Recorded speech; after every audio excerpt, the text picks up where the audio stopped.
Hello, xin chào các bạn đã quay trở lại với review 5 phút. Ở cuối tập 179, sau khi Thạch Hạo từ trong Hắc Uy trở ra, anh ấy đã ngay lập tức được mời đến buổi đấu giá di tộc ở tại Táng Thành. Thời gian qua đi, không lâu sau, tất cả mọi người đã cùng nhau có mặt tại phòng đấu giá. Rất nhanh, mọi người đã tìm một chỗ rồi ngồi xuống. Nhìn Thạch Hạo, ngay lập tức, người của di tộc nói, người trẻ tuổi, nếu ngươi vừa ý thứ gì thì cứ nói, chúng ta đều có thể đổi với ngươi. Nghe vậy, Thạch Hạo gật đầu. Thế nhưng, khi ánh mắt vừa nhìn lên, anh ấy đã thấy đối thủ của mình, đó chính là Đoạn Thần Tử. Phía bên kia, ngay lập tức, Đoạn Thần Tử truyền âm cho Thạch Hạo nói, Hoang, cuối cùng cũng gặp mặt. Nghe vậy, tất cả mọi người kinh ngạc đứng phát dậy. Lúc này, tình hình đã có chút căng thẳng, ngay khi Thạch Hạo nhìn sâu vào đôi mắt của đối thủ, anh ấy có cảm giác tên này sâu không lường được. Còn Đoạn Thần Tử, để thị uy đối thủ, rất nhanh, một luồng khí tức đã liền tỏa ra, phóng thẳng về phía Thạch Hạo bức bách anh ấy. Thế nhưng, đối diện với hắn ta, Thạch Hạo lại vô cùng bình tĩnh. Anh ấy vẫn yên lặng ngồi thưởng trà, mắt vẫn không rời khỏi đối phương. Hiện tại, Thạch Hạo vẫn không muốn dây dưa, anh ấy muốn kiếm bảo vật trước. Vì thế, cuộc đấu giá cũng được bắt đầu.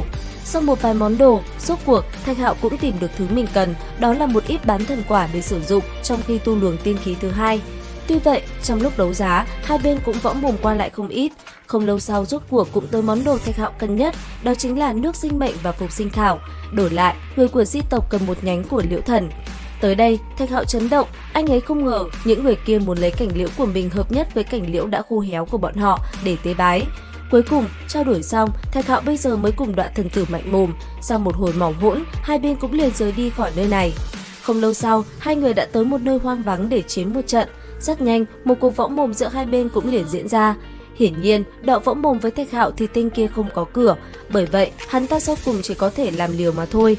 Chỉ trong tích tắc ngắn ngủi, cuộc chiến cũng liền diễn ra trước ánh nhìn của mọi người. Giữa không trung, hai thiếu niên mạnh mẽ không ngừng va chạm. Mỗi khi quyền cước giữa hai người đánh vào, kinh khí lại ầm ầm bạo phát. Đáng tiếc, Đoạn Thần Tử vẫn bị Thạch Hạo đá cho vài nhát. Tới đây hắn tức giận, lấy Đoạn Thần Tử làm trung tâm, một luồng năng lượng kinh khủng theo hai cánh của hắn mở ra, cũng ầm ầm bạo phát giữa không trung. Đối diện với đối thủ, Thạch Hạo mặc dù thấy tên kia đã tu ra tiên khí thì vẫn vô cùng bình tĩnh, mặc cho đối phương công kích tới. Theo ánh mắt Thạch Hạo nhìn lên, một khối lập phương khổng lồ đã từ trên trời giáng xuống, Đoạn Thần Ấn đã được đối thủ thi triển. Lúc này, bàn tay Thạch Hạo mới khẽ động, ánh vàng mang theo phù văn tỏa sáng. Rất nhanh, trước ngực Thạch Hạo cốt văn sáng lên, một đòn mạnh mẽ đã liền phóng tới công kích của đối thủ và phá tan nó. Thế nhưng sau đòn đó, cả hai cũng bị chấn mạnh về phía sau. Ở phía dưới, mọi người chứng kiến cuộc chiến thì vô cùng tập trung. Theo ánh mắt mọi người nhìn lên, trên trời cao, vô số bảo thuật đã được hai người tung ra. Cho đến cuối cùng, Đoạn Thần Tử đã tức giận, hắn ta gầm lên, thân thể hóa khổng lồ. Sau đó, hắn liền đánh về phía Thạch Hạo. Đối diện với hắn ta, Thạch Hạo thi triển pháp môn côn bằng kết hợp cùng bảo thuật khác thi triển. Chỉ trong nháy mắt, Đoạn Thần Tử đã ăn một kích khiến hắn ta thương nặng. Cuối cùng, trận chiến cũng đến hồi kết, Thạch Hạo hét lớn quát: "Nếu không còn thủ đoạn nào nữa, vậy kết thúc thôi." Dứt lời, thần lực vận chuyển, phù văn trên người xuất hiện, Thạch Hạo ngưng tụ một đòn mạnh nhất đánh ra, lập tức xuyên qua người đối thủ. Cứ thế, Đoạn Thần Tử đại bại, thân tử đạo tiêu và kết thúc sinh mệnh ở tại nơi này. Cuối cùng là hiện ra bản thể của hắn. Thấy vậy, Thạch Hạo cũng nhanh tay thu lấy bản thể của Đoạn Thần Tử lại, thứ này với anh ấy tuyệt đối là mỹ vị nhân gian.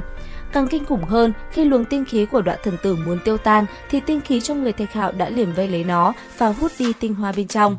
Khiến Thạch Hạo ngạc nhiên nhất chính là thanh đoản kiếm của Đoạn Thần Tử lại đột nhiên tỏa ra ánh sáng khắp trời. Sau đó, nơi đây xuất hiện những đốm sáng lờ mờ hư ảo vô cùng. Chứng kiến chuyện này, mọi người cảm thấy ngạc nhiên.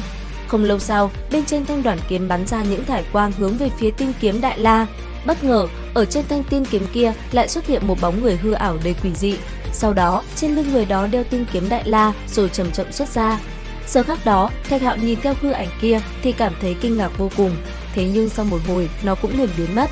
Và liệu rằng tập tiếp theo sẽ còn gì bất ngờ? Theo dõi kênh để biết thêm chi tiết nhé. Tập 180 đến đây là hết. Xin chào và hẹn gặp lại!